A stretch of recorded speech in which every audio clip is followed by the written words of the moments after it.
तो गाइस स्वागत है आप सभी का। और आज हम बात करने वाले हैं डेड मेंशन के चैप्टर नंबर 23 से आगे की स्टोरी के बारे में। अगर आप पिछले सारे चैप्टर्स की एक्सप्लेनेशन देखना चाहते हैं तो चैनल पर जाकर डायरेक्टली देख सकते हैं। अब चैप्टर नंबर 23 की शुरुआत में हम देखते हैं कि शॉन यूनहो स्नैक शॉप का शटर खोलता है और कहता है कि अब से बस हमारी टीम का एक ही गोल होगा, जीरो। हमें बस उसे खत्म करना है, चाहे हमें कुछ भी करना पड़े। और शॉन की ये बात सुनकर यूरी डिमिट्री से ये पूछता है कि मिस्टर डिमिट्री, क्या हम सच में इन लोगों के साथ मिलकर काम कर रहे हैं? I mean, ये तो हमारे राइवल्स है, आखिर हम क्यों इनके साथ मिलकर काम करेंगे? देखो और सीखो यूरी, हमारे सामने पूरी मुसीबत का पहाड़ है, तो हमें मिलके काम करना होगा। लेकिन हाँ, एक चीज ऐसी है जो मुझे अभी भी थोड़ी सी खटक रही है। वो बच्चा जो ये सारी चीजें बोल रहा है वो काफी ज्यादा बदल चुका है। बस 1 महीने के अंदर आखिर उसके साथ ऐसा क्या हो गया कि वो इतना ज्यादा बदल गया?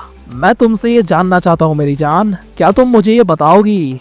और रेचल शॉन को देखते हुए ये कहती है कि ये सारी चीजों की शुरुआत 1 महीने पहले से हुई थी। और यहाँ से सीन शिफ्ट होता है और हमें दिखाया जाता है 1 महीने पहले का सीन। और हम देखते हैं कि शॉन हॉस्पिटल के अंदर एडमिट है और वहाँ पर रेचल किसी से फोन पर बात कर रही है और वो उस कॉल पर बताती है कि हाँ, शॉन अभी रिकवर कर रहा है। उस बेचारे बच्चे ने अपने आप को उस जंग के अंदर झोंक दिया और इसी की वजह से आज उसकी ये हालत हो चुकी है। और हम देखते हैं कि रेचल बात कर रही होती है विंसेंट से और ये दोनों अपने अपने अपडेट को शेयर कर रहे होते हैं। और विंसेंट अकेला डेड मेंशन के बचे हुए बच्चों के साथ मिलकर पूरे के पूरे मेंशन को अच्छे से ठीक कर रहा होता है, क्योंकि यहाँ पर नोल ने काफी गंदी तबाही मचाई थी। और अभी रेचल उसे पूछती है कि आखिर मेंशन की अभी क्या हालत है, तो विंसेंट बताता है कि कुछ ज्यादा ठीक नहीं है, लेकिन जैसे ही हमें सोफिया जी ने वार्निंग दी तो हम तुरंत ही यहाँ पर आ गए। लेकिन जब हम यहाँ पर आए तो जीरो हमारे डैडी को लेकर जा चुका था। और हाँ, एक और सबसे खास जरूरी बात, वो जीरो हमारी डैडी की तिजोरी से वो सारी इन्फॉर्मेशन ले गया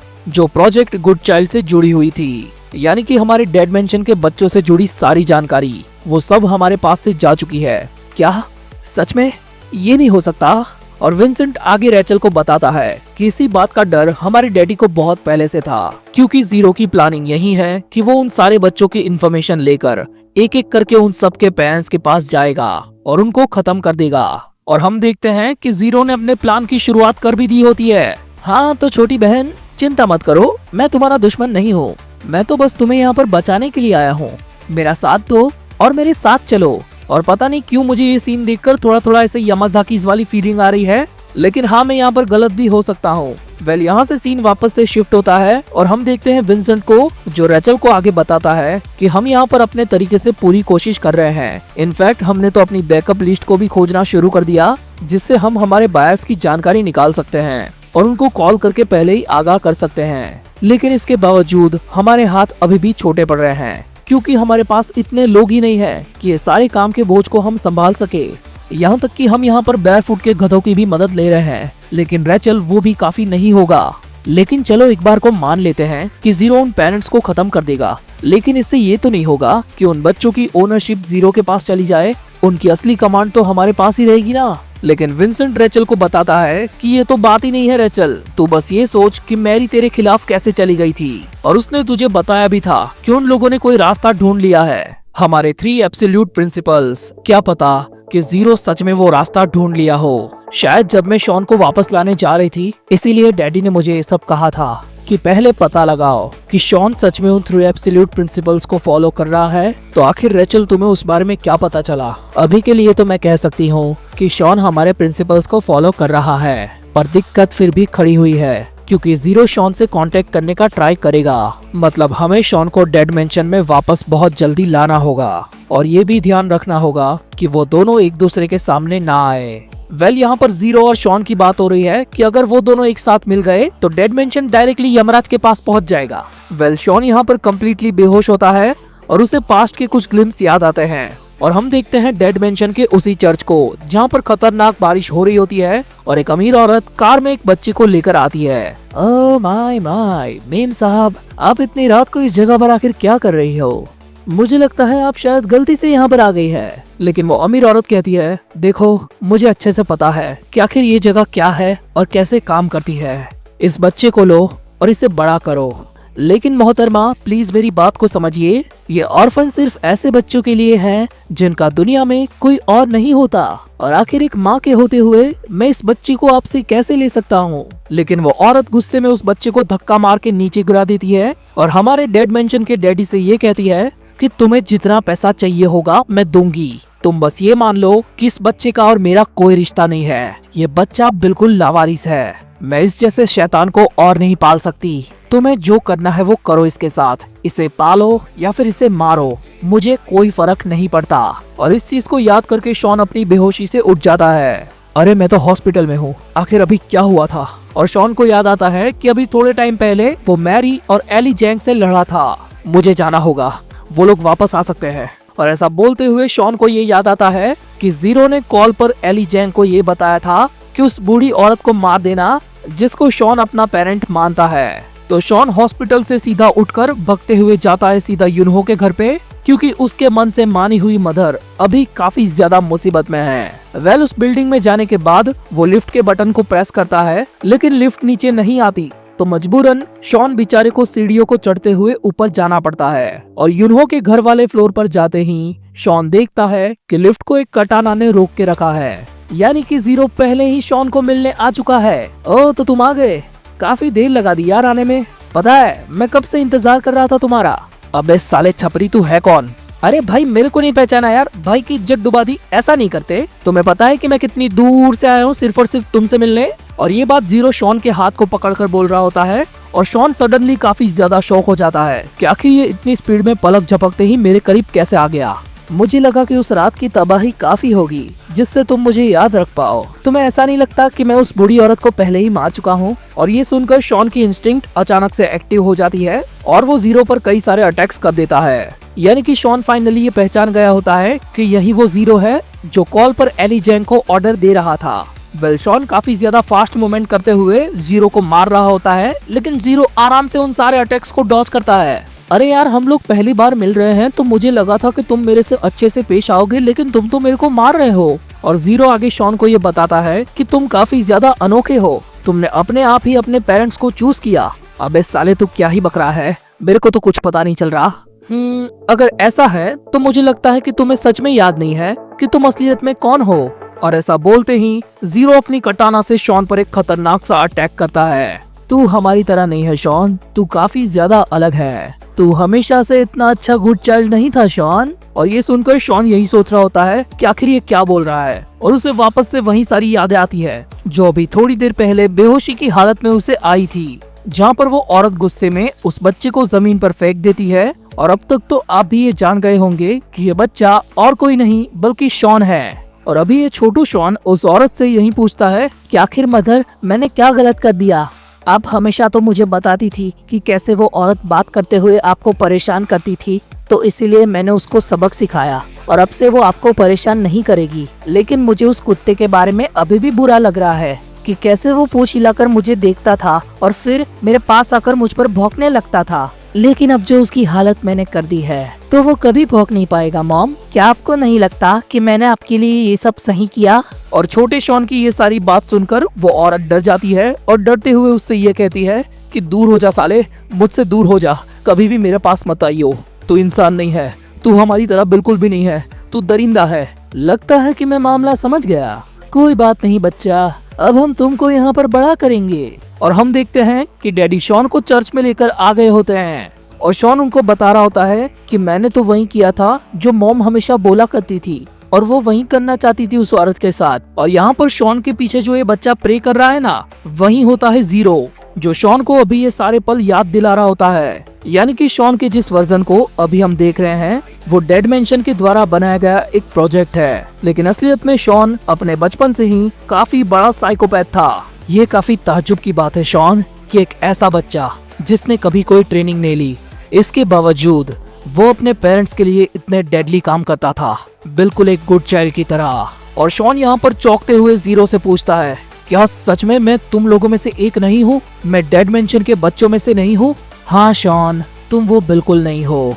तुम नरक से निकले हुए एक शैतान हो जिसके अंदर इतनी ज्यादा काबिलियत है, जो अपने आप ही अपने पेरेंट्स को चूज कर सकता है। तुम अगर चाहो तो तुम्हारे बचपन के मैं तुम्हें अनगिनत किस्से सुना सकता हूँ, जिसको जानने के बाद तुम अपने आप को ही नकार दोगे और खुद से ही ये पूछोगे कि आखिर तुम्हारा वजूद क्या है। और शॉन गुस्से में ये सारी चीजें याद करके बस एक ही मुक्के के अंदर जीरो की तलवार के 2 टुकड़े कर देता है और जीरो की तरफ जाता है एक खतरनाक सा अटैक, जिसे देखकर जीरो की भी फट जाती है। लेकिन यार वो भी डेड मेंशन का लेजेंड रह चुका है, तो वो इस मूव को पहचान कर उसे बीच में ही रोक लेता है।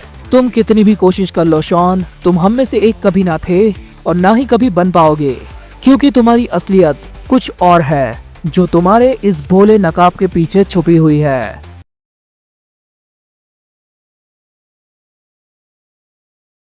जिस टाइम पर शॉन और जीरो की ये फाइट चल रही होती है ना, एग्जैक्ट उसी टाइम पर हमें ये दिखाया जाता है कि आखिर डेड मेंशन में क्या चल रहा है। डेड मेंशन के एक अंधेरे कमरे के अंदर हम देखते हैं ब्यूल्गा को, जो शायद से महंगी वाली वाइन की बॉटल्स को टपा रहा होता है, और तभी वहाँ पर विंसेंट आकर उसको रंगे हाथों धर लेता है कि आखिर साले तू यहाँ पर कर क्या रहा है। लेकिन ब्यूल्गा उसे कहता है कि अबे साले हम लोग यहाँ पर मेहमान हैं, तो तेरे को हमारी खातिरदारी करनी चाहिए थी, तूने नहीं की तो हम अपनी खातिरदारी खुद कर रहे हैं। और आगे ब्यूल्गा विंसेंट को बताता है कि भाई चिंता की कोई बात नहीं, इतना ज्यादा टेंशन मत ले, ज्यादा से ज्यादा क्या ही हो जाएगा, तेरे कुछ क्लाइंट ऐसे टपक जाएंगे, लेकिन चिंता मत कर, मैंने अपने बेयरफुट के काफी सारे मशीनरीज को वहाँ पर गार्डिंग के लिए भेज दिया है, यानी कि तेरे सारे क्लाइंट्स भी खतरे में नहीं है। और विंसेंट यहाँ पर ब्यूल्गा के इस चिलपने को देखकर यही सोचता है कि ये सच में साला बेयरफुट का एक स्ट्रेटेजिस्ट है। आखिर इतनी इंटेंस सिचुएशन में इसने इतनी परफेक्ट प्लानिंग कैसे की, और अभी वो करने के बाद इतना चिल ये कैसे है। देख भाई, अपन ऐसी सिचुएशन में है ना कि कभी भी अपने साथ कुछ भी हो सकता है, तो तू नहीं चाहता कि कुछ बुरा होने से पहले कम से कम तू अच्छी वाली बोतल गटका के जाए, बोलना साले पिएगा।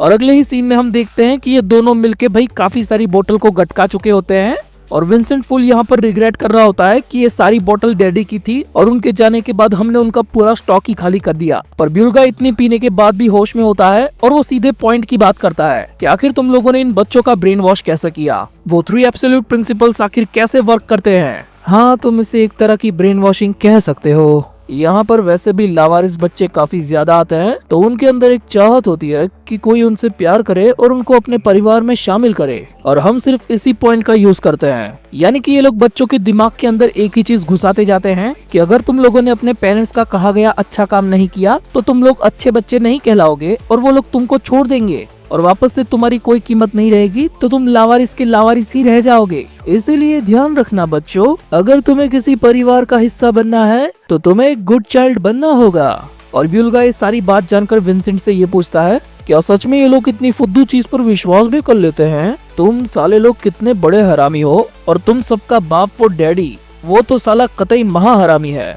और हम देखते हैं कि विंसेंट ब्यूल्गा की इस बात पर थोड़ा सा हंसता है और उससे ये कहता है, ये आइडिया हमारा नहीं है, हमें ये आइडिया एक बच्चे से आया था। मतलब हाँ, वो बच्चा एक गुड चाइल्ड नहीं था, लेकिन उसके अंदर एक चाहत थी कि वो ऐसा बने। यानी कि विंसेंट यहाँ पर बात कर रहा होता है हमारे छोटे शॉन की। हाँ, वो बच्चा अपने पेरेंट्स के लिए कुछ भी कर सकता था, और हमारे डायरेक्टर डैडी को उसी को देखकर ये आइडिया आया उन 3 एब्सोल्यूट प्रिंसिपल्स का। यानी कि डेड मेंशन का लेजेंडरी आइडिया भी इस छोटे लेजेंड के पास से ही आया था। और यहाँ से सीन शिफ्ट होता है और हम वापस से जाते हैं जीरो वर्सेस शॉन की फाइट पर। और जीरो अभी भी शॉन को पोक कर रहा होता है कि तू कभी भी गुड चाइल्ड नहीं बन सकता, क्योंकि तू हम में से है ही नहीं। एंड अगले ही सेकंड शॉन जीरो के मुंह पर एक खतरनाक सी लात देकर मारता है, लेकिन जीरो ने भी काफी स्पीड में उस अटैक को ब्लॉक कर लिया होता है। लगता है तेरी ताकत वापस से जागने लगी है। हाँ, तूने शायद सही बोला कि मैं कभी गुड चाइल्ड नहीं था। और शॉन को वो सारे पल याद आते हैं कि उसके अच्छे काम करने के बावजूद भी उसको पेरेंट्स ने कैसे ट्रीट किया। और शॉन वो टूटा हुआ कटाना का टुकड़ा लेकर जमीन से उठता है। यानी कि जीरो, तू सही है, अब तो मुझे भी नहीं लगता कि मैं गुड चाइल्ड हूँ। देखा, मैंने तो कहा था ना, अगर तू पहले ही समझ गया होता तो अपन ऐसे भिड़ते ही ना। लेकिन पता नहीं क्यों मैं वो गुड चाइल्ड बनना चाहता हूँ, और तू अभी मेरी मदर को मारने आया है, तो शुरुआत क्यों ना तुझसे ही मार कर की जाए। यानी कि जिस चाहत की बात विंसेंट ने की थी, शॉन के अंदर अभी वही चाहत जाग रही है और उसका साइकोपैथ वर्जन बाहर आ रहा है। अरे यार, अभी भी तेरी सुई वहीं पे क्यों अटकी हुई है? शायद से यही तेरी सबसे बड़ी प्रॉब्लम है। और वापस से ये लोग एक दूसरे से भिड़ना शुरू कर देते हैं। और जीरो इस फाइट के दौरान कंटिन्यूसली शॉन को ये बता रहा होता है कि साले तेरी ही वजह से वो 3 एब्सोल्यूट प्रिंसिपल बनाए गए थे और तेरी ही वजह से हम सब पे इतने सारे जुल्म किए गए और हमको ट्रेनिंग करवाई गई। लेकिन साइकोपैथ शॉन के सर पे इतना ज्यादा खून सवार होता है कि वो अपने ही घाव में से विमल के छींटे उड़ाता है सीधा जीरो की आंख में और वापस से उस पर अटैक करने लगता है। लेकिन अगले ही सेकंड जीरो अपनी टूटी हुई कटाना से अटैक करके शॉन के हाथ में रखा टूटा हुआ टुकड़ा अलग कर देता है और थोड़ा सा पीछे हटके शॉन पर एक खतरनाक सी स्लाइस मारता है। लेकिन शॉन कूदकर उस अटैक से भी बच जाता है। शॉन यहाँ पर निहत्था हो चुका होता है तो वो एक गमले को उठाकर सीधा जीरो की तरफ फेंकता है और जीरो फुल फाइट के मोड में उस गमले पर अपनी कटाना को चला देता है और इस वजह से उस जगह पर काफी सारी मिट्टी फैल जाती है और उसी मिट्टी के बीच में से जीरो पर आता है एक खतरनाक सा अटैक। और जीरो इस अटैक से काफी ज्यादा शॉक हो चुका होता है लेकिन वो उसको भी डॉज कर लेता है। लेकिन तभी हमें जीरो के साथ साथ ये पता चलता है कि ये कोई अटैक नहीं बल्कि एक डिस्ट्रैक्शन था और इसी के चलते शॉन जीरो को पकड़ लेता है और जीरो के मुंह पर एक मुक्का भी मार देता है। लेकिन फिर भी जीरो काफी ज्यादा स्पीड में अपनी स्वॉर्ड को दूसरे हाथ में लेता है और शॉन पर एक और अटैक करता है पर शॉन भी पीछे हट जाता है और वो कहता है तेरी ये स्वॉर्ड अब मुझे काफी ज्यादा दिक्कत दे रही है। और दोनों अपनी अपनी टेक्निक के साथ क्लैश करने के लिए रेडी होते हैं और हम देखते हैं कि शॉन काफी ज्यादा स्पीड में अपने मुक्के को हिट करता है जीरो की कटाना पर और ये टेक्निक इतनी ज्यादा खतरनाक होती है कि कटाना के टुकड़े हवा में बिखर जाते हैं। वाह शॉन क्या बात है, तूने तो मेरी कटाना के चिथड़े उड़ा दिए यार।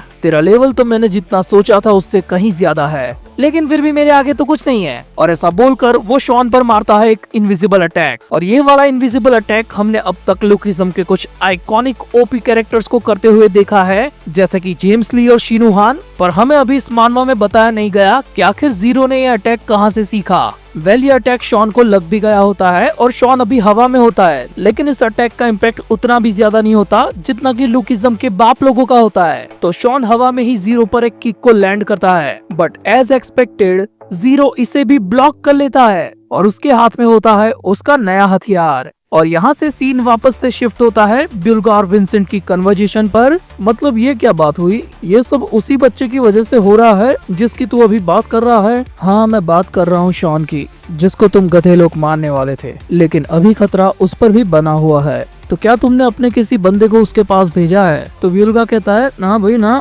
हमने तो किसी को नहीं भेजा। अबे साले वही चीज तो सबसे ज्यादा इम्पोर्टेंट थी। अब वो पर्सनली वहाँ पर जाने वाली थी तो उसमें मेरी क्या गलती। और हम देखते हैं कि जहाँ पर जीरो और शॉन लड़ रहे हैं वहाँ पर कोई अपने मर्दाना कदमों से दस्तक देता है। अरे ये लोग कितनी आवाज कर रहे हैं। और हम देखते हैं कि ये और कोई नहीं बल्कि अलेक्जेंडर दी सोफिया है। क्या बात है, छोटे बच्चे खेलने भी लगे। और सोफिया को यहाँ पर देखकर नॉल के भी गोटे मुंह में आ जाते हैं। तुम काफी बेतुकी हरकत कर रहे हो नॉल, जिससे सबको तकलीफ हो रही है। कैसे हो शॉन बेटा, काफी वक्त हो गया कि हम कब से मिले नहीं। मुझे लगा था कि तुम हॉस्पिटल में मेरी निगरानी में रहोगे, तो बाकी बातें हम बाद में करेंगे, लेकिन पहले। और इतना बोलते ही सोफिया का एक खतरनाक अटैक पड़ता है नॉल के ऊपर, जिससे नॉल का रॉकेट बन गया होता है और वो जाके गिरता है सीधा उस लॉबी के एंड में। और शॉन भी लाइक कि भाई क्या देख लिया मैंने अभी, मेरी खली टीचर ने कितनी आसानी से उसको फोड़ दिया। लेकिन फिर सोफिया की नजर पड़ती है उसी कोने में जहाँ पर नॉल को रॉकेट बन के फेंका गया था और वो देखती है कि वहाँ पर तो कोई नहीं है, यानी कि नॉल खिड़की तोड़कर भाग गया होता है। हाँ तो वो चला गया है, तो अभी के लिए थोड़ी सी चीजें शांत है। लेकिन मैं सिर्फ उसके लिए यहाँ पर नहीं आई थी, मैं आई थी अपने डिसाइपल से बात करने। भले ही मैंने तुम पर कितनी भी बंदिशें रखी हो, लेकिन आखिर तुम इतने वीक कैसे हो गए शॉन? अब मुझे तुम्हें वापस से सही करना होगा। अब सोफिया शॉन के साथ क्या करने वाली है ये चीज हमें तो नहीं पता, लेकिन शायद शॉन जानता है और इसी वजह से उसकी शक्ल पे 12 बज गए होते हैं और यहाँ पे ये चैप्टर एंड होता है।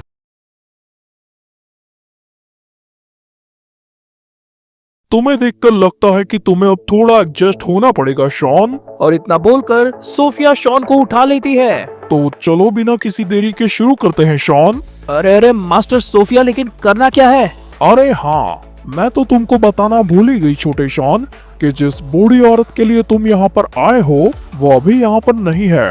नॉल डेड मेंशन के सारे अच्छे बच्चों के पेरेंट्स को टारगेट कर रहा है और तुम्हें उम्मीद भी नहीं होगी कि वो आखिर इससे क्या कर सकता है। लेकिन मेरा भरोसा करो बच्चे, मैं अपने नाम अलेक्जेंडर्स की कसम खाती हूँ कि मैं तुम्हारे पेरेंट्स की रक्षा करूंगी, अब भले ही उन पेरेंट्स को तुमने खुद क्यों ना चुना हो। यानी कि अब तुम्हें चिंता करने की कोई जरूरत नहीं है और इसीलिए तुम अब से फोकस करोगे अपनी ट्रेनिंग पर छोटे शॉन। क्यों ना हम शुरुआत करें डेड स्क्वाड से। और ये नाम सुनकर शॉन के गोटे मुंह में आ जाते हैं और सोफिया उससे कहती है, तुम्हें याद तो है ना कि अगर तुम चूके तो मौत तो तुम्हारा इंतजार कर ही रही है। यानी कि ये वो सारी चीजें थी जो 1 महीने पहले हुई थी और इसी वजह से शॉन अभी करंटली इतना ज्यादा चेंज हो गया है। और यहाँ से सीन वापस से प्रेजेंट में शिफ्ट होता है और हम देखते हैं एक थार को रोड पर चलते हुए जिसको डिमिट्री ड्राइव कर रहा है और उसके साइड में बैठा है शॉन। मतलब सही में तेरे पिछवाड़े के पीछे TNT एक्सप्लोसिव लगाकर तुझे स्क्वाड मरवाए गए। अबे साले इस बात को इतना चिल होकर क्यों बोल रहा है? तुझे पता भी है कि वो एहसास कैसा होता है? अगर जरा सा भी रिलैक्स हुए तो गांड के साथ साथ बॉम्ब भी फट जाएंगे। मुझे लगा था कि वो औरत सिर्फ रशिया की कोई अर्बन लेजेंड होगी जो सिर्फ कहानियों में एग्जिस्ट करती है, लेकिन वो तो सच में है। मतलब मानना पड़ेगा अलेक्जेंडर्स को, वो सच में इतने हार्डकोर होते हैं। और अलेक्जेंडर का नाम सुनकर शॉन की उस कार के अंदर ही फट रही होती है क्योंकि वो ट्रेनिंग के पल उसे वापस से याद आ रहे हैं। पर तभी उसे डिमिट्री पूछता है, तो बता मुझे शॉन, आखिर तो उस ट्रेनिंग के बाद कितना इम्प्रूव हुआ? मैं जानना चाहता हूँ तेरी उन नई स्किल्स के बारे में जो तूने अलेक्जेंडर सोफिया के पास से सीखी है। तुझे देखकर ही पता लगता है कि 1 महीने के अंदर तू कितना ज्यादा स्ट्रांग हो गया है। तो शॉन डिमिट्री से कहता है कि एक काम कर भाई, तू चेक ही कर ले, अपन वापस से राउंड 2 खेलते हैं और देखते हैं कि हम दोनों के वापस से भिड़ने के बाद कौन खड़ा रहता है। लेकिन हम सबको तो ये पता है कि शॉन ने तो बिना ऐसी इंटेंस ट्रेनिंग के ही डिमिट्री को आराम से हरा दिया था। और ये बात याद करके डिमिट्री अभी चुपचाप गाड़ी चला रहा होता है। यहाँ पर डिमिट्री शॉन को स्कूल में ड्रॉप करने के लिए आया है और उसे स्कूल पर ड्रॉप करने के बाद वो उसे बताता भी है कि अभी भी तुम पर खतरा बना हुआ है, तो क्या ऐसे तुम्हारा स्कूल जाना सही है? अबे साले बेयरफुट के भालू, तू मेरी ऐसी चिंता मत किया कर, मेरे को काफी अजीब लगता है तू ऐसा बोलता है तो। लेकिन डिमिट्री शॉन को बताता है, बच्चे मैं बस ये कहना चाहता हूँ कि अपना ख्याल रखना और अगर कोई भी सस्पिशियस चीज तुझे दिखे तो तुरंत मुझे कांटेक्ट कर। साले हर बार की तरह अकेले भिड़ मत जाइयो किसी से। और इन दोनों की ये सारी बातें सुन के आसपास के बच्चे यही बातें कर रहे होते हैं कि ये पार्क शिहुन है जिसने हमारे स्कूल के बुली जोसेफ को पेला था और अभी वो अपने बाप के साथ गाड़ी में स्कूल में आया है। यानी कि इन सारे लोगों को डिमिट्री शॉन का पापा लग रहा होता है। एंड डिमिट्री भी लाइक कि साला अब तक मेरी शादी भी नहीं हुई और इन लोगों ने मेरे को पापा बना दिया, तो तुरंत ही वो वहाँ से निकल लेता है। और यहाँ से सीन शिफ्ट होता है और हम देखते हैं एक भंगार के गोडाउन को जो काफी बड़ा होता है और यहाँ पर नया पुराना दोनों टाइप का सामान रखा होता है। ये जगह होती है एली जैंग का ठिकाना और उसके सराउंडिंग में जितनी भी चीजें हमें दिख रही है वो सारी की सारी कहीं ना कहीं से टपाई हुई है। और एली अपने बिग डैडी के हेयर बैंड को देख रहा होता है, लेकिन तभी वहाँ पर कोई आता है। अरे यार, यहाँ पर कितनी सारी धूल है। अरे छोटे, तेरे को जरा सी भी तकलीफ नहीं होती क्या यहाँ रहने से? और बता कैसा है? अरे नॉल, मैं सोच ही रहा था कि आखिर तुम्हें यहाँ पर आने में इतनी देर क्यों हो गई। मेरे पास कई सारे सवाल है जो मुझे तुम्हें पूछने हैं। अरे वाह छोटे, तूने तो काफी सारी नई चीज यहाँ पर जमा की है। अगर तू चाहे तो मैं इनमें से कुछ पीना चाहूंगा। और हम देखते हैं कि एली उस फ्लोर पर पड़ी कैंची को उठाता है और उसे उस मशीन में डालकर उसका ताला खोलने लगता है। ये चीज भी उसने अपने बिग डैडी से ही सीखी है और उसके बिग डैडी ने सीखी थी असली वाले एली जैंग से। अब आप लोग यहाँ पर कंफ्यूज मत होना कि मैं इस छोटे बच्चे को पहले जैंग ह्यून बुलाता था और अब इसे एली जैंग बोल रहा हूँ, क्योंकि जैंग ह्यून वाला नाम कोरियन स्लैंग में बोला जाता है जिसका इंग्लिश में असली मतलब होता है एली जैंग। तो हाँ, अब से हम इस छोटे को एली जैंग ही बुलाएंगे। इस मशीन में से कोल्ड ड्रिंक निकालने के बाद एली नॉल का हाथ पकड़कर उसे कहीं पे ले जाता है और कहता है, हम ये वहाँ पर बैठ के पीते हैं। उन लोगों ने कहा था कि अगर हम इस पर बैठकर कुछ भी बोलते हैं तो हमारे मुंह से सच्चाई ही निकलती है। तो नॉल एली से कहता है कि भाई तू आज कुछ ज्यादा ही मूड में नहीं है, तू काफी सारी बातें कर रहा है। नहीं, मैं तो बस जानना चाहता हूँ मेरे सवालों के जवाबों को, तो तुम्हें काफी ध्यान से जवाब देने होंगे। याद है ना कि तुमने मुझसे वादा किया था कि तुम मुझे उस इंसान से मिलाओगे। क्या तुमने अब तक उसका पता लगाया या नहीं? अरे छोटे, बताया तो तुम्हें, मैं उसे ढूंढ रहा हूँ, हर जगह पर ढूंढ रहा हूँ, लेकिन जिंदगी में कुछ दूसरे काम भी है जिस पर मुझे ध्यान देना होता है। बस तू एक बार शॉन को लेकर आ, मैं करता हूँ ना तेरा प्रॉमिस पूरा। लेकिन एली नॉल से कहता है, नॉल जहाँ तक मुझे पता है ना, तो मैं इतना तो जानता हूँ कि शॉन का तो कुछ लेना देना ही नहीं है उस बंदे से जिस तक मुझे पहुँचना है। जैसा कि मैंने कहा कि इस कुर्सी पर बैठकर लोग सिर्फ सच उगलते हैं। अगर मुझे पता चला कि शॉन के नाम पर तू मुझे चूना लगा रहा है तो मैं सच कह रहा हूँ नॉल, मैं तुझे मार दूंगा। अरे तुझे भाई पे भरोसा नहीं है साले ऐसा करने का? मैं बता रहा हूँ ना, तुम मुझ पे पूरा भरोसा कर सकते हो। और ये बोलते हुए नॉल यही सोच रहा होता है, मेरे को लगा था कि ये साला कोई फालतू सा बच्चा होगा जिससे मैं अपना काम निकलवा लूंगा, लेकिन अब इसकी हरकतें मुझे दिक्कत देने लगी है। और ऐसा सोचते हुए वो अपना हथियार धीरे धीरे बाहर निकाल रहा होता है। यानी कि एली जेंग आगे चल के कोई ट्रबल क्रिएट करे तो उससे पहले नॉल अभी ही उसे निपटा देगा। लेकिन हम देखते हैं कि एली जेंग के हाथों में उसका हथियार ऑलरेडी होता है और वो नॉल से कहता है, वाह वाह, अगर तू अपनी सलवार में से तलवार निकालने वाला है तो तुझे इस बारे में पहले सोच लेना चाहिए। और ये सुनकर नॉल भी चौंक जाता है। यानी कि शॉन तो लेजेंड है ही, लेकिन ऑली वैंग का क्रिएट किया हुआ लिटिल मॉन्स्टर भी कम नहीं है। अरे यार तू तो छोटी चीजों को भी दिल पे ले रहा है, सच में एक बार डरा दिया तूने मेरे को।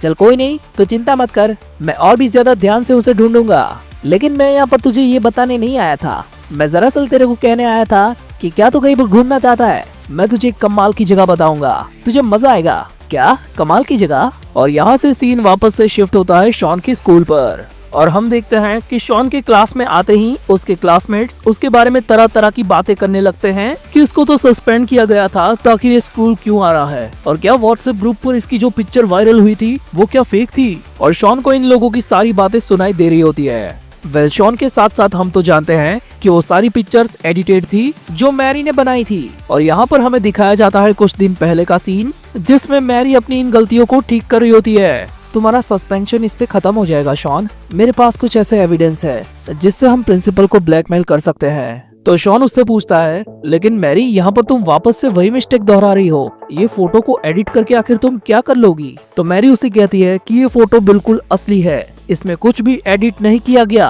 और हम देखते हैं कि ये प्रिंसिपल की फोटो होती है और फोटो में वो यार लेडी बॉय बना होता है। और अभी प्रेजेंट में शॉन उसी इंसिडेंट को याद करके यही सोच रहा होता है कि आखिर वो तस्वीर मेरे दिमाग से निकल क्यों नहीं रही है। लेकिन तभी उसके पीछे से एक आवाज आती है, आखिर अब तक कहाँ था बैन के पकौड़े? और ये आवाज होती है उसी मुस्टंडे की जिसको शॉन काफी टाइम पहले उल्लू बनाया था कि मैं बहुत ताकतवर हूँ और अपन लोग गैंग बनाएंगे। अच्छा तो तुम लोग को वो पिक्चर वाली सही बात पता चल गई कि वो सारी पिक्चर्स फेक थी। बाहर चल साले, तेरी ठुकाई तो मैं करूंगा। और अगले ही सीन में हम देखते हैं कि ये सब लोग बाहर आ गए होते हैं और वो तीनों मुस्टंडे यहाँ पर शॉन की पिटाई का प्रोग्राम बनाने वाले हैं। और वो इसलिए क्योंकि शॉन ने इन लोगों का फुद्दू काटा और ये बात पूरे स्कूल में फैल चुकी है। वेल शॉन का ध्यान यहाँ पर होता ही नहीं है, वो अपने आसपास नजर घुमाकर यही देख रहा होता है कि कहीं कोई उसे छुप कर देख तो नहीं रहा। और तभी वो हट्टा कट्टा बंदा उस पर अटैक कर देता है, लेकिन शॉन उसे बिना देखे ही बस उस पर अपनी एक उंगली की टिप से अटैक करता है और बस इस छोटे से अटैक से वो बंदा ठंडा पड़ जाता है। मैं बस इस मुंह को थोड़ा हल्के से चेक कर रहा था, मैंने इतना जोर से भी नहीं मारा इसको।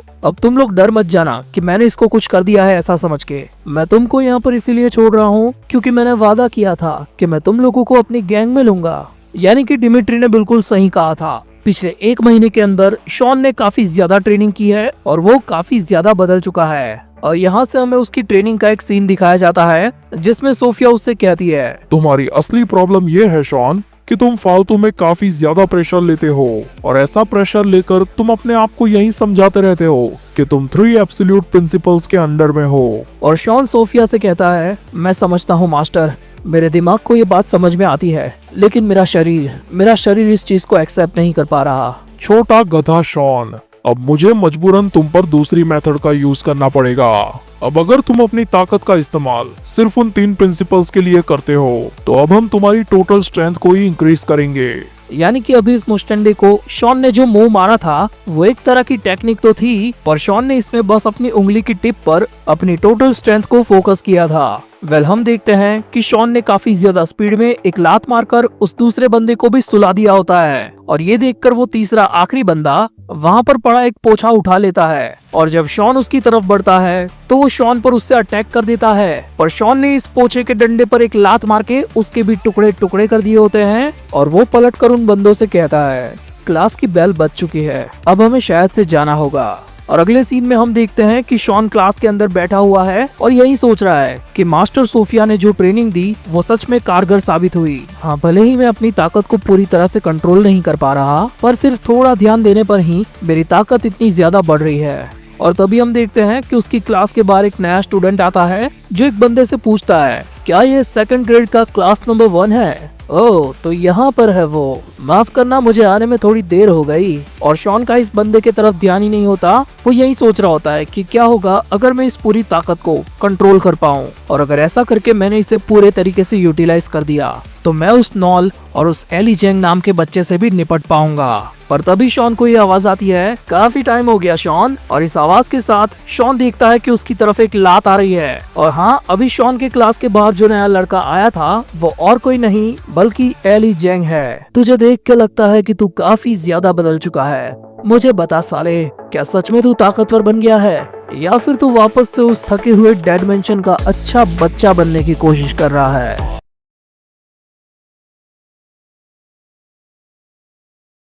यहाँ पर चैप्टर नंबर 25 खत्म हो जाता है, लेकिन चैप्टर नंबर 26 की शुरुआत एक फ्लैशबैक सीन के साथ होती है।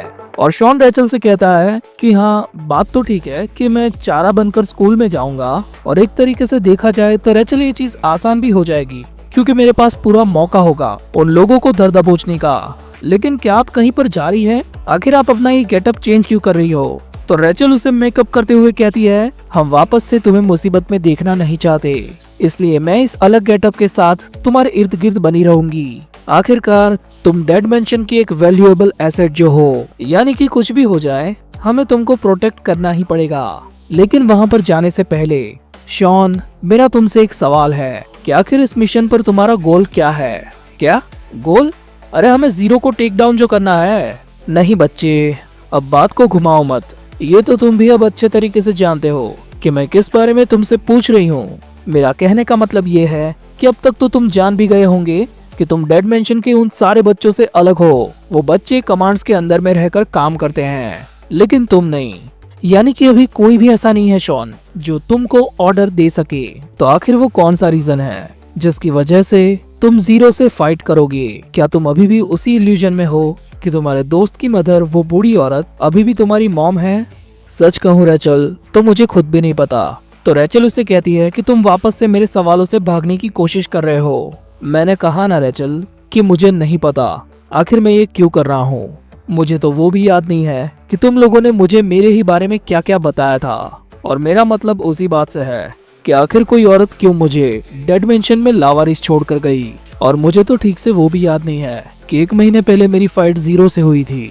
और शॉन के मुंह से ये सब सुनकर रेचल यही सोच रही होती है कि क्या सच में इसे कुछ याद नहीं है या फिर ये अपनी असली ताकत को छुपा रहा है। पर शॉन आगे उसे कहता है, भले ही उन 3 एब्सोल्यूट प्रिंसिपल्स का असर मुझ पर हो या फिर ना हो, इसका मुझे नहीं पता, लेकिन मुझे इतना तो पता है कि अभी मैं अपनी पूरी ताकत का यूज नहीं कर पा रहा, कम से कम अभी तो नहीं। तो रेचल शॉन से कहती है, अगर तुम अपने आप को ऐसे ही पुश करते रहोगे तो ये आगे चल के तुम्हारे लिए भी काफी ज्यादा डेंजरस हो सकता है शॉन। हाँ रेचल, आपने जो बात पहले कही वो बिल्कुल सही है। मैं सच में उनके परिवार का हिस्सा नहीं हूँ और ना ही मैं यूनहो का दोस्त बनने के लायक हूँ। पर फिर भी अगर इन 3 एब्सोल्यूट प्रिंसिपल्स और कमांड से हटकर मुझे किसी को चुनने का मौका दिया जाए तो मैं उनको खत्म कर दूंगा जो मेरे मन से मानी गई फैमिली के साथ पंगा लेंगे। और यहाँ से सीन शिफ्ट होता है प्रेजेंट में, जब एली जेंग ने शॉन को एक लात मार दी होती है और शॉन के दिमाग में यही ख्याल चल रहे होते हैं, आखिरकार मेरा चारा बनना काम आया। मैं इसी का तो इंतजार कर रहा था कि कब वो सामने से आए और मैं खुद उनका शिकार करूं। इसके तुरंत बाद हम देखते हैं उन्हीं 3 मुस्टंडों को जिनको शॉन ने अभी क्लास में आने से पहले पेला था। वो बेचारे टूटी फूटी हालत ऐसे लॉबी में चल के क्लास की तरफ आ रहे होते हैं। पर तभी शॉन और एली जेंग क्लास का दरवाजा तोड़ते हुए उस हट्टे कट्टे बंदे पर लैंड करते हैं। पर शॉन काफी तेजी से एली के पैर को पकड़ के ऐसे घुमाता है जिसकी वजह से एली उड़ता हुआ सीधा खिड़की पे जाके लगता है। अरे वाह, मानना पड़ेगा, तू तो सच में ताकतवर हो गया है शॉन। और इतना बोलते ही एली जेंग सीधा शॉन पे कूदता है अपनी नी स्ट्राइक के साथ। पर शॉन इस अटैक से आराम से बच जाता है और वो सोचता है कि इतने सारे लोगों की आंखों के सामने मेरा यूं खुले में लड़ना सही नहीं होगा। और तभी एली शॉन को मुक्का मारते हुए ये बोलता है, तुझे अपनी नजर मुझसे हटानी नहीं चाहिए थी। पर शॉन उसके मुक्के को रोकते हुए उसे कहता है कि मेरी नजर हटी ही कहाँ है तुझसे। और अगले ही सेकंड शॉन एली का वो मुक्के वाला हाथ पकड़कर उस पर आकिडो का एक मुंह मार देता है, जो एग्जैक्ट वही मुंह है जो एली ने शॉन को अपने फर्स्ट 10 डाउन के अंदर ट्रिक किया था। और अभी एली जेंग शॉक के मारे स्लो मोशन में यही सोच रहा होता है कि आखिर ये मूव शॉन को कैसे पता, ये तो बिग डैडी का मूव है। पर तब तक शॉन की लात उस पर लैंड हो चुकी थी और एली घसीटता हुआ यहाँ पर सीधा टॉयलेट में जाके अटकता है और शॉन उसकी तरफ बढ़ते हुए उसे कहता है, वेल आखिरकार तुझ जैसा चूहा अपने ही जाल में फंस गया। हाँ, मुझे पता था कि कोई ना कोई मुझे ढूंढते हुए जरूर आएगा, लेकिन मैंने ये नहीं सोचा था कि तू इतनी जल्दी आएगा। और दूसरी तरफ हम देखते हैं कि स्कूल के अंदर अलग ही अफरा तफरी मची होती है, क्योंकि भाई बच्चे दरवाजा तोड़ के निकल रहे हैं। पर तभी यहाँ पर एक टीचर आती है और उन सबको कहती है कि आखिर यहाँ पर क्या चल रहा है और तुम लोग यहाँ पर क्या कर रहे हो। और हाँ, हम सबको ये पता है कि ये कोई टीचर नहीं बल्कि असलियत में रेचल है, लेकिन स्कूल के बाकी के बच्चों के मुताबिक यही एक टीचर है। तो एक पढ़ाकू बच्चा टीचर से कहता है कि मैडम देखो, शॉन किसी बच्चे के साथ लड़ते हुए उस टॉयलेट के अंदर चला गया। और सीन शिफ्ट होता है वापस से टॉयलेट के अंदर और एली शॉन से कहता है, तो तू सच में आर पार जाना चाहता है, यानी कि इसका मतलब यही है कि मैं भी अब से होल्ड बैक ना करूं। और ऐसा बोलते ही वो दोनों एक दूसरे से भिड़ जाते हैं। वेल, शॉन के एक्शन से हमें ऐसा लगता है कि वो एली को एक पंच मारने वाला है और एक बार को हमें इस एंगल से देखकर ऐसा ही लगता है कि शॉन ने एली पर एक खतरनाक पंच लैंड कर दिया, क्योंकि इसकी शॉकवेव भी ऐसी दिख रही है। पर शॉन ने दरअसल एक टेक्निक को इस पंच के अंदर कैमोफ्लेज किया होता है और एली बेचारा अपने दोनों हाथों को ऐसे बीच में ला देता है ताकि शॉन के पंच से उसको डैमेज कम हो। पर शॉन असलियत में उसका कॉलर पकड़कर उसको एक खतरनाक सा धोबी पछाड़ मारता है और ये मूव इतना ज्यादा खतरनाक होता है कि एली बॉस बेजिंग का स्लैब तोड़ते हुए नीचे गिरता है। अब मेरी बात ध्यान से सुन एली जेंग, मुझे तेरे अंदर कोई दिलचस्पी नहीं है, मुझे बस 0 चाहिए। पर एली उसकी बात ना सुनते हुए उसका हाथ पकड़कर उसके मुंह पर एक खतरनाक सी किक बजा देता है। अबे साले, अब मुझे लगता है कि तू और मार खाना चाहता है।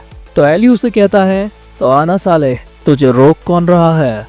और एली काफी स्पीड में शॉन के पंच को डॉज कर लेता है और उसके उसी हाथ का सहारा लेकर शॉन को अपने दोनों पैरों से एक जोरदार लात मारता है, जिसकी वजह से शॉन भी दूर जाके गिरता है। मुझे वैसे बताया गया था कि तुझे जिंदा धरना है, लेकिन अगर तू वापस से उठा तो मेरे पास तुझे टपकाने के अलावा और कोई रास्ता नहीं होगा और फिर मैं तुझे आराम से। लेकिन एली के इतना बोलते ही उसके गाल पर काफी तेजी से एक कट लग जाता है, जिस वजह से एली काफी स्पीड में पीछे हट जाता है और हम देखते हैं शॉन को और उसके हाथ में होता है स्टील वाइपर। वाह, आखिर तेरे दिमाग में चल क्या रहा है शॉन। वेल, अभी एली ऊपर से ऐसे दिखा रहा होता है कि उसको कोई फर्क नहीं पड़ता, लेकिन असलियत में उसके दिमाग में कई सारी बातें चल रही होती है। आखिर ये शॉन का बच्चा इतनी जल्दी इतनी सारी चीजें कैसे कर सकता है। और शॉन उस स्टील वाइपर से एली के ऊपर अंधाधुंध अटैक करना शुरू कर देता है और यहाँ पर लिटरली शॉन की स्लैश इतनी ज्यादा खतरनाक होती है कि उससे फ्लोर पर भी एक कट पड़ जाता है। पर एली शॉन के सारे अटैक से उछल के बच रहा होता है और मौका मिलते ही वॉल पर जंप करके वो शॉन के ऊपर एक क्लियर हिट लैंड कर देता है। पर इसके बावजूद भी शॉन का रेज अलग ही लेवल पर चल रहा है। लेकिन तभी वो लोग नोटिस करते हैं कि कोई बाहर से टॉयलेट के दरवाजे को नॉक कर रहा है और ये सुन के एली कहता है, वाह वाह, लगता है कि हमने कुछ ज्यादा ही तमाशा कर लिया, तो अभी के लिए इसे रहने देते हैं, मैं फिर कभी आऊंगा। पर शॉन उस पर एक अटैक करते हुए उसे कहता है कि जल्दी कहाँ है साले, तू कहीं पर नहीं जाने वाला। पर तभी शॉन देखता है कि एली ने उसके अटैक को काफी आराम से डॉज कर लिया है और वो उसे अपने हाथ से पकड़कर बोलता है, वेल, तो चुपचाप मेरे साथ आ जाता तो मैं तेरे साथ ये कभी ना करता, पर अफसोस मेरे पास अब और कोई रास्ता नहीं है। और इतना बोलकर एली जेंग शॉन को लेकर लिटरली उस खिड़की से कूद जाता है।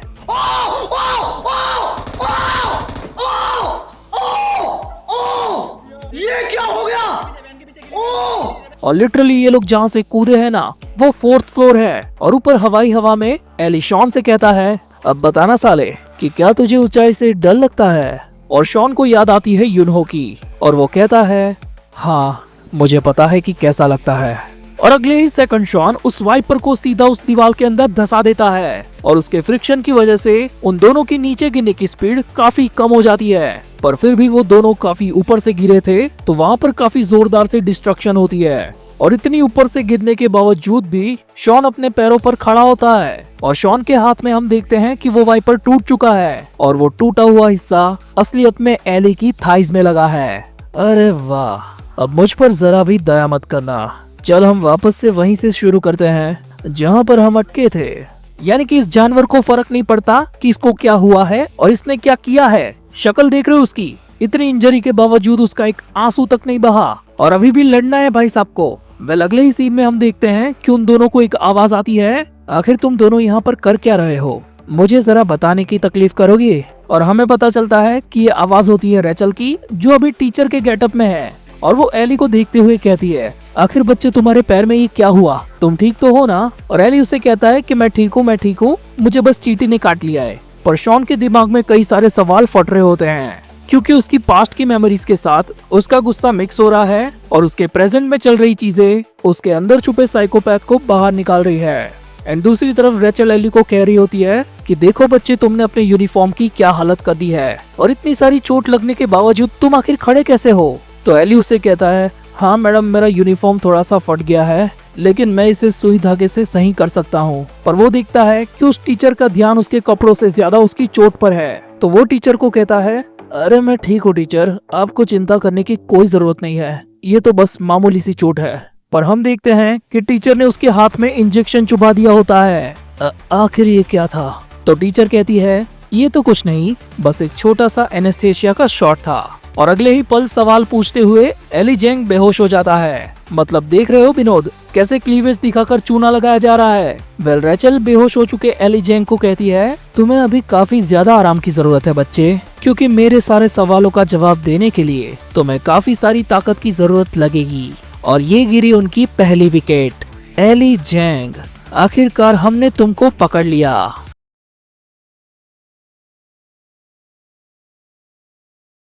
वेल चैप्टर 27 की शुरुआत में हमें डेड मैंशन की कुछ सीन्स दिखाए जाते हैं और उसके बैकग्राउंड में रेचल बोलती है, दुनिया में हर जगह ये होता है, ऐसे लावारिस और अनाथ बच्चे हर जगह पाए जाते हैं और हम उन बच्चों का इस्तेमाल करके उन्हें बनाते हैं ग्रेटेस्ट वेपन।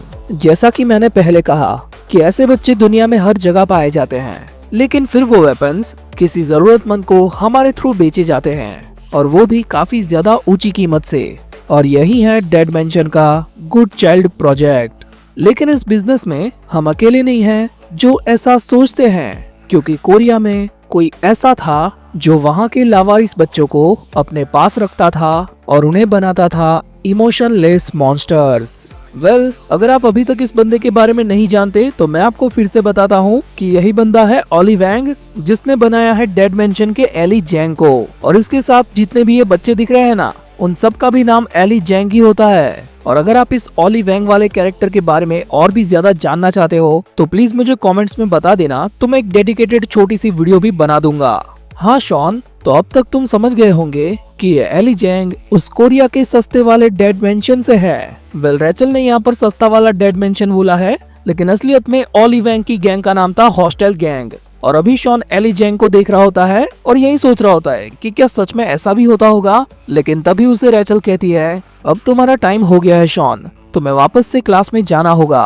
अब ये काम तुम मुझ पर छोड़ दो, क्योंकि किसी को भी इंट्रोगेट करना ये मेरी स्पेशलिटी है। हाँ, इंट्रोगेशन वाली बात तो सही है, लेकिन मैं वापस क्लास में क्यों जाऊँ। पर रेचल उसे वहाँ पर से धक्के मारते हुए बाहर निकाल देती है और कहती है कि तुम खुद ही यहाँ पर आना चाहते थे, तो अब स्कूल को अच्छे से अटेंड भी करो। हाँ रेचल, मैं जा रहा हूँ, लेकिन मेरी बात तो सुनो, बस उस एली नाम के लड़के के साथ कुछ ज्यादा गलत मत कर देना।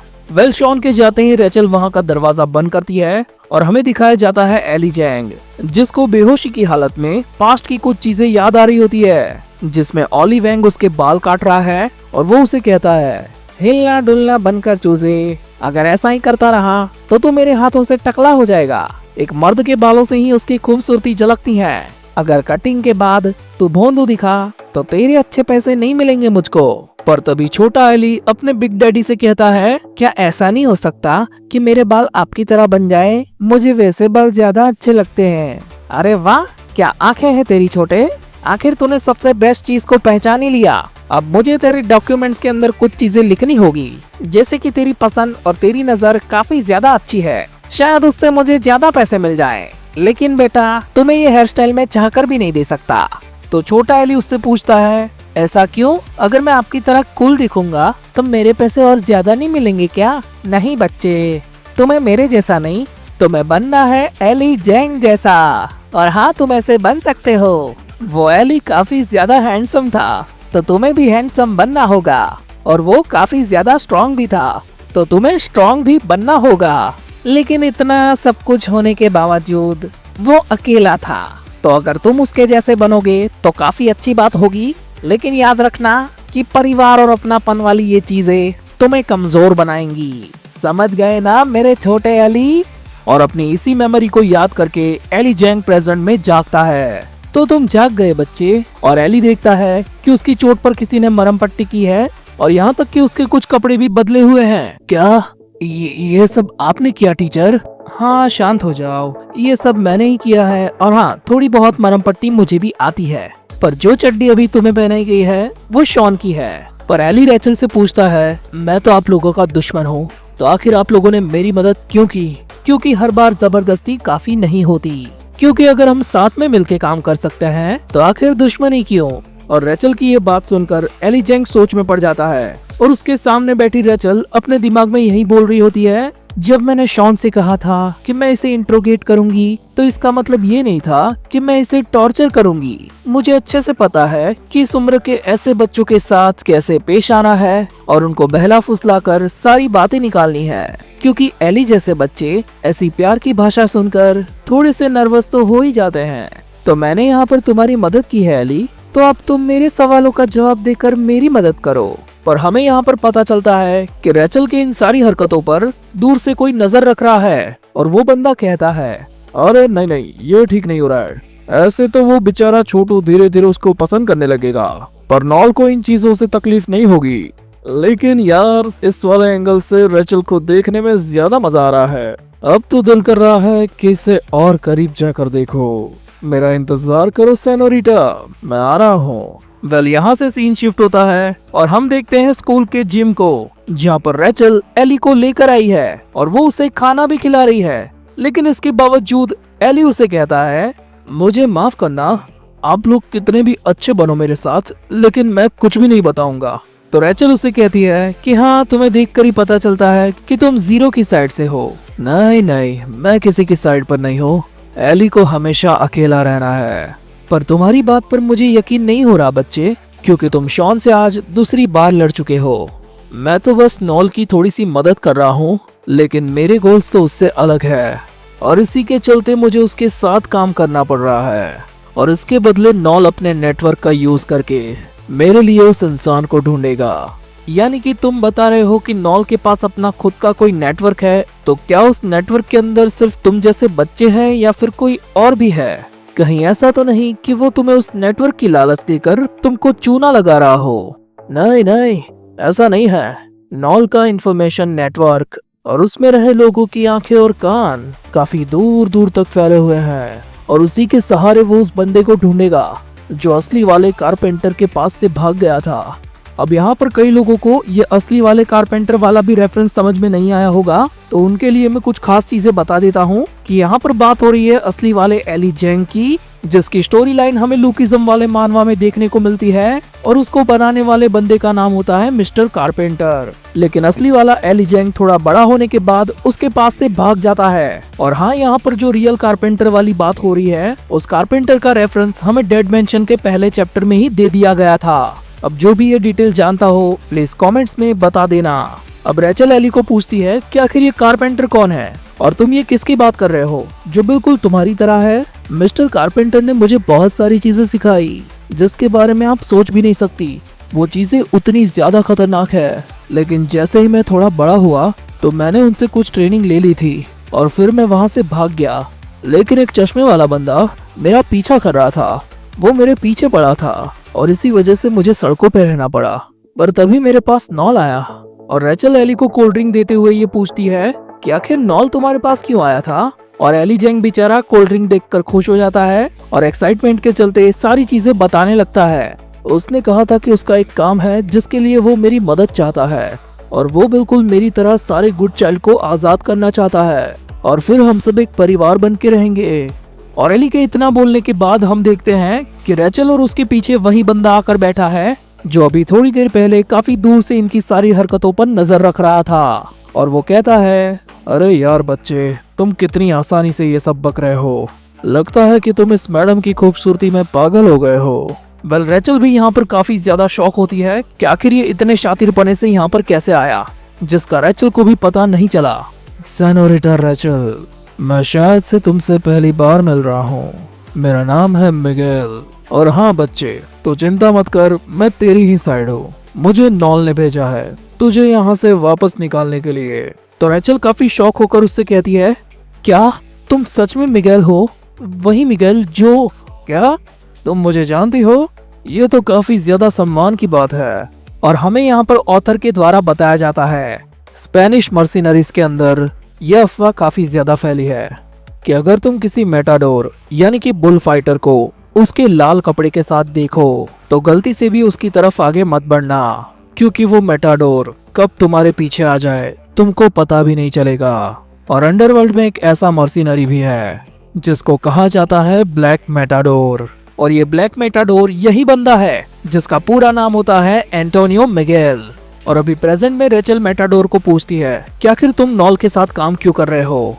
अरे सेनोरिटा, मुझे उस नाम से मत बुलाओ। तुम्हें शायद पता नहीं होगा, लेकिन मुझे जानवरों से काफी ज्यादा प्यार है। और हाँ, बुल फाइटिंग अब इलीगल हो चुकी है, तो मैं उनको नहीं मारता। अब मैं मारता हूँ सिर्फ कुछ खास लोगों को। और इतना बोलते हुए वो पलक झपकते ही रेचल के पीछे आ जाता है और उस पर एक अटैक भी कर देता है। अरे वाह सेनोरिटा रेचल, ऐसा पहली बार हुआ है 17-18 सालों में कि किसी ने मेरे इस अटैक को डॉज किया हो। और लोगों की यही चीज मुझे एक्साइटेड करती है। वेल, अभी इस मेटाडोर के हाथ में जो तलवारें हैं उसे कहा जाता है एस्टॉक, जिसका यूज हमेशा मेटाडोर बुल को मारने के लिए करते हैं। और अभी इसी से उसने रेचल पर अटैक किया होता है और वो तैयार होता है कि अब वो दूसरा अटैक भी रेचल पर करेगा। लेकिन तभी एली जेंग बीच में आ जाता है। अरे रुक जाइए मिस्टर, आप ये क्या कर रहे हैं? हमें इसको मारने की जरूरत नहीं है, हम तो यहाँ पर सिर्फ और सिर्फ शॉन के लिए आए हैं ना। अरे यार, जरा देखो इस बच्चे को, ये तो अभी से लौंडियों के पीछे पागल हो गया है। बच्चे, तू सच में बहुत बड़ा नासमझ है। थोड़ी सी खूबसूरती क्या देखी तो वहीं पे पिघल गया। लेकिन चिंता की कोई बात नहीं, तू वैसे भी मेरी तरह हैंडसम है लौंडे, तो एक दिन तुझे इससे भी ज्यादा कंचा लड़की मिलेगी।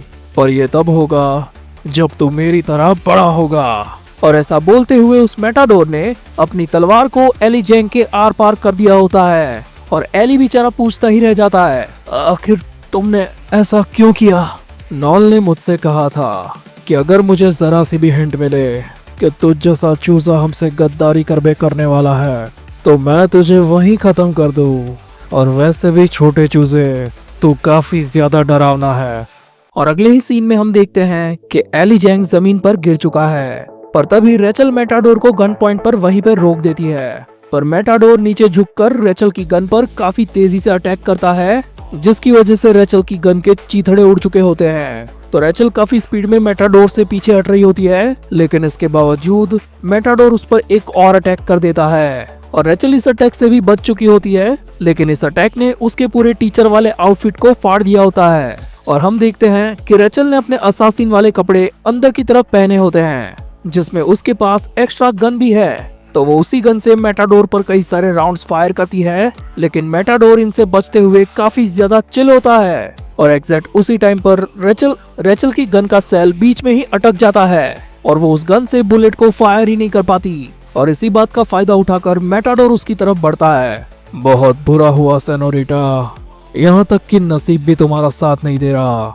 लेकिन रेचल ने मेटाडोर के इस अटैक को भी रोक लिया होता है। मानना तो पड़ेगा कि तुम सच में बेस्ट हो, लेकिन क्या इस किस्से को अब हम यहीं पे खत्म कर दे? और यहाँ पर हमें वापस से दिखाया जाता है इंजर्ड एली जेंग, और उसको वापस से अपने बिग डैडी ओली वैंग के विजुअल्स आ रहे होते हैं। अरे यार, तुम्हें वो चीज सीखने की काफी ज्यादा जरूरत है, लेकिन काश मैं तुम्हें वो सिखा पाता। आखिर वो कौन सी चीज है मेरे बच्चे?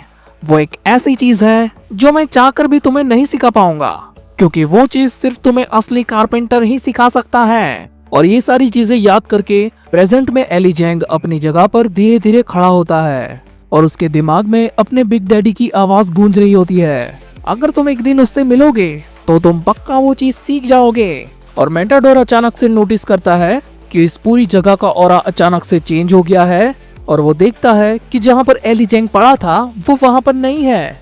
अबे वो साली सेनोरिटा, आखिर वो कहाँ गया? और हम देखते हैं कि मेटाडोर के पीछे से एली जेंग काफी स्पीड में आ रहा होता है, और वो एग्जैक्टली उसी टेक्निक को यूज कर रहा है जो असली वाला एली जेंग करता है। और वो टेक्निक है एनिमल इंस्टिंक्ट, यानी कि असली जंगलीपना। और लिटरली इस छोटू एली जैंग ने मेटाडोर की बॉडी के एक पार्ट को लिटरली अपनी उंगलियों से फाड़ दिया होता है। और हम देखते हैं कि एली जैंग सच में गुस्सैल जानवर बन चुका है। और हाँ, यहाँ पर लिटरली एनिमल इंस्टिंक्ट को मेंशन किया गया है और असली वाला एली जैंग लुकिज्म में इसी का यूज करता है।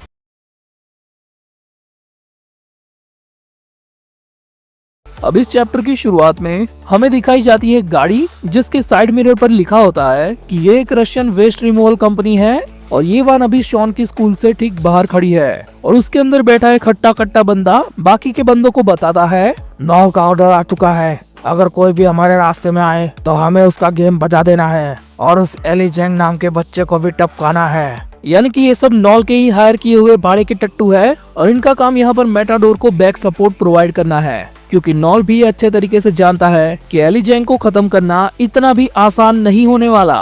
पर इस मुस्टंडी की ये बात सुनकर वान में बैठा हुआ गंजी वाला बंदा उससे ये कहता है, अरे बिड़ो, क्या सच में वो एक बच्चा है? तो उसको हमारे मेटाडोर मिगेल भाई ही संभाल लेंगे ना। और एक तो यार ऐसे टाइम पर पता नहीं मेरी बंदूक को क्या हो जाता है। और उसकी ये बात सुनकर उसकी साइड में बैठा हुआ हेलमेट वाला बंदा ये कहता है, इसे मुझे दो, मैं इसे ठीक करता हूँ।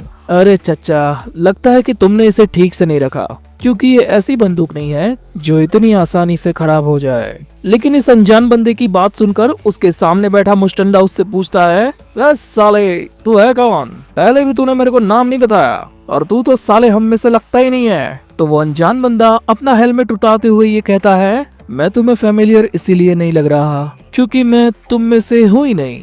और ये हेलमेट वाला बंदा शॉन ही होता है। रेचल बेचारी ने इसको कहा था कि तू साले क्लास में जा, लेकिन ये अपने अलग ही मिशन पर है। और यहाँ से सीन शिफ्ट होता है और हम देखते हैं एनिमल इंस्टिंक्ट वाले एली जैंग को, जो अपने अटैक्स मार मार कर मेटाडोर की गुद्दी सुझा रहा होता है। और मिगेल दी मेटाडोर उसके अटैक्स से बचते हुए उससे दूर होने की कोशिश करता है और उसके दिमाग में यही बातें चल रही है, आखिर इस बच्चे के साथ अचानक से ये क्या हुआ? ये पहले से बिल्कुल अलग हो चुका है। उसकी ये मूवमेंट्स बिल्कुल भी किसी इंसान की तरह नहीं है, क्योंकि ऐसी लड़ाई सिर्फ और सिर्फ जंगली जानवर किया करते हैं। तो अगर ये सच में एक जानवर बन चुका है तो इससे हारने का तो सवाल ही पैदा नहीं होता।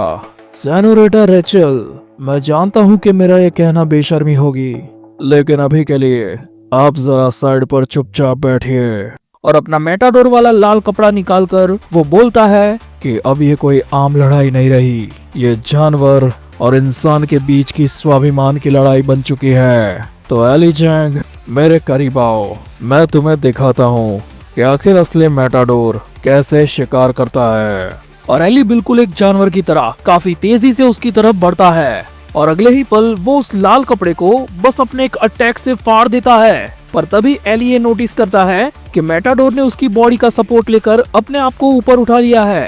तो अब होगा तेरा शिकार। और मेटाडोर अपने फुल बॉडी वेट के साथ एली पर एक खतरनाक सा अटैक करता है, जिसकी वजह से एली जमीन पर गिर चुका है, पर इसके बावजूद भी उसे कुछ नहीं हुआ और फ्लोर पर लेटे हुए ही वो मेटाडोर के पेट पर एक खतरनाक सी लात को मारता है और पीछे घिसटते हुए मेटाडोर उसे दिखाता है, काफी मजा आ रहा है क्योंकि अब मैं ये सारी स्टॉक तुझ पर यूज कर सकता हूँ। और इसके तुरंत बाद मेटाडोर एक के बाद एक अपनी एस्टॉक निकालकर एली पर मारे जा रहा होता है, पर एली यहाँ पर उसके हर हमले से बचता है और इसकी वजह से हम देखते हैं कि इस पूरे जिम के अंदर एस्टॉक की बाउंड्री बन चुकी है और इन सारी चीजों को रेचल ऊपर से देख रही होती है। मिगेल दी मेटाडोर क्या सच में इतना ताकतवर है? और ये एली आखिर उससे कैसे लड़ रहा है?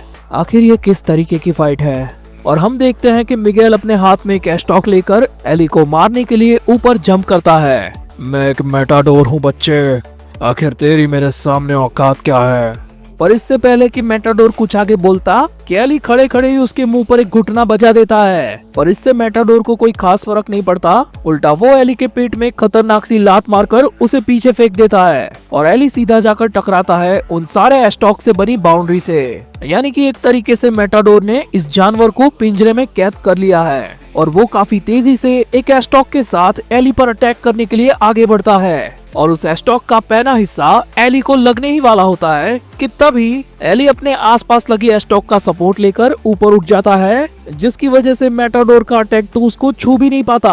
और एली की शक्ल में हम देखते हैं गुस्सैल जानवर को, जो ग्रेविटी का फुल सपोर्ट लेकर मेटाडोर की ठुड्डी पर मारता है एक पेंडुलम किक, और ये किक इतनी ज्यादा सेटिस्फाइंग होती है कि मेटाडोर उससे विमल थूक देता है और गिरता है सीधा जमीन पर। तो साले छोटे मॉन्स्टर कहीं के, मैं तेरे सामने हार नहीं मान सकता। मुझे खड़ा होना होगा, मुझे वापस से उठना होगा। मैं मेटाडोर हूँ जो बस एक कपड़ा लहराकर तो जैसे जानवर को काबू करता है, और मैंने ऐसे कई जानवर का अंत किया है। लेकिन आज मेरे सामने एक ऐसा इंसान है जो बाकी इंसानों से अलग तरीके से लड़ता है, और मैं उसे काबू भी नहीं कर पा रहा। ये कोई बेस्ट नहीं है, लेकिन ये एक मॉन्स्टर है। और यहाँ पर हमारे साथ साथ मेटाडोर भी देखता है कि उसे एली के ऑरा में साक्षात मॉन्स्टर दिख रहा है, और ये नजारा अपनी आंखों के सामने देखकर भाई के पसीने छूट जाते हैं, और उसे ये पता चल जाता है कि यहाँ पर अब उसकी दाल नहीं गलने वाली। और ये चीज रियलाइज होते ही वो बोलता है, भाड़ में गई इज्जत, साला जिंदा रहा तो और इज्जत कमा लूंगा। और बस इतना बोलकर वो अपनी आखिरी स्टॉक को सीधा अपने पीछे पड़े फायर एंड सेफ्टी सिलेंडर पर दे मारता है, और उस सिलेंडर में छेद होने की वजह से वहाँ पर कोहरा ही कोहरा छा जाता है। और रेचल ऊपर से देखती है कि मेटाडोर उनको डिस्ट्रैक्ट करके वहाँ से भाग चुका है, और अगले ही सीन में हम देखते हैं कि मेटाडोर फुल स्पीड में लेकिन इस मेटाडोर के एग्जैक्ट पीछे ध्यान से देखने पर हमें ये पता चलता है कि कोई मिस्टीरियस बंदा उसे भागते हुए देख रहा है, और आखिर ये बंदा कौन है उसके बारे में हमें अभी नहीं बताया गया। वेल अगले ही सीन में हम देखते हैं कि भगता हुआ मेटाडोर स्कूल के बाहर उसी वान के पास जाता है जिसको इस चैप्टर के स्टार्टिंग में हमने देखा था, और उसके अंदर अभी शॉन है। और मेटाडोर का प्लान यही होता है कि एली को काबू नहीं कर पाए तो कोई बात नहीं, हम उसका शिकारी कर लेंगे। और वान का दरवाजा खोलकर वो सीधा बकने ही लगता है, जल्दी करो सालो, प्लान चेंज हो चुका है। यहाँ साले एक से बढ़ के एक मॉन्स्टर्स है। लेकिन वान के अंदर बैठा हुआ शॉन भी लाइक Surprise, motherfucker! और मेटाडोर अपने ही फ्लो में बोले जा रहा होता है, हमें जल्दी से कुछ करना होगा, कुछ हथियार ले लो, और हाँ TNT तो भूलना ही मत, एक कैप को उड़ा देंगे आज तो। लेकिन इसके आगे वो कुछ बोलता उससे पहले शॉन उसका सर पकड़कर उसे फ्लोर पेन पर पटक पटक के मारता है कि साले स्कूल है ये, क्या करने वाला है तू यहाँ पर बुड्ढे, बच्चे पढ़ने आते हैं यहाँ पे। और हाँ साले, मैं तुझ जैसे किसी को ही ढूंढ रहा था, क्योंकि इन सालों को इतना धोने के बाद मुझे कोई इन्फॉर्मेशन नहीं मिली। और बस इतना बोलकर शॉन मेटाडोर को उस वान के अंदर खींच लेता है, और फिर हमें सिर्फ उसकी कुटाई की आवाज आती है। वेल सीन यहाँ से शिफ्ट होता है, और हम देखते हैं कि एली अपने बिग डैडी ऑली वैंग का हेयर बैंड जमीन से उठाता है, और वो उठाते हुए रेचल से कहता है, अब बिल्कुल सही थी नोना, लगता है सच में नॉल ने मेरा बेवकूफ बना दिया। और बस इतना बोलकर वो नीचे गिरने लगता है, लेकिन रेचल उसे पकड़कर संभाल लेती है। छोटे एली जैंग, इतनी इंजरीज के बावजूद तुमने काफी खतरनाक फाइट की। मैं जानती हूँ कि तुम्हें अपने हर घाव पर दर्द हो रहा है, लेकिन अभी भी मैं तुम्हारी उन चोटों को ठीक कर सकती हूँ, जैसे कि मैंने पहले किया था। और हम देखते हैं कि रेचल एली को सपोर्ट देते हुए वहाँ से बाहर ले जा रही है, और एली बेहोशी की हालत में यही बड़बड़ा रहा होता है, मैं ठीक हूँ, मुझे कुछ नहीं होगा, एली जैंग को हमेशा अकेला रहना है। लेकिन तभी हमें दिखाया जाता है वही मिस्टीरियस बंदा जो एग्जैक्ट उसी स्कूल के जिम के बाहर खड़ा है जहाँ से रेचल एली को लेकर निकल रही है। और अभी वो बंदा अपने फोन पर किसी से बात कर रहा है, और एक बुढ़ा मुच्छड़ उसे फोन पर कहता है, बेटा ईडन, तुम्हारा अगला ऑर्डर ये है कि तुमको वहाँ की चीजों को वाइप अप करना है। और इस ईडन नाम के बंदे के पास काफी सारे हार्डवेयर के टूल होते हैं, और उसके एक हाथ में होती है नेल गन जिसमें से गोलियां नहीं बल्कि लोहे की कीलें निकलती है। और तभी हम देखते हैं कि रेचल उसके एग्जिट सामने से एली को लेकर निकल रही होती है, और तभी ईडन रेचल के सर पर वो नेल गन चला देता है, और एली जैंग यहाँ पर अपनी आंखों से देखता है कि रेचल उसके सामने कैसे नीचे गिर रही है। और यहाँ पर होता है ये चैप्टर और ये वीडियो खत्म।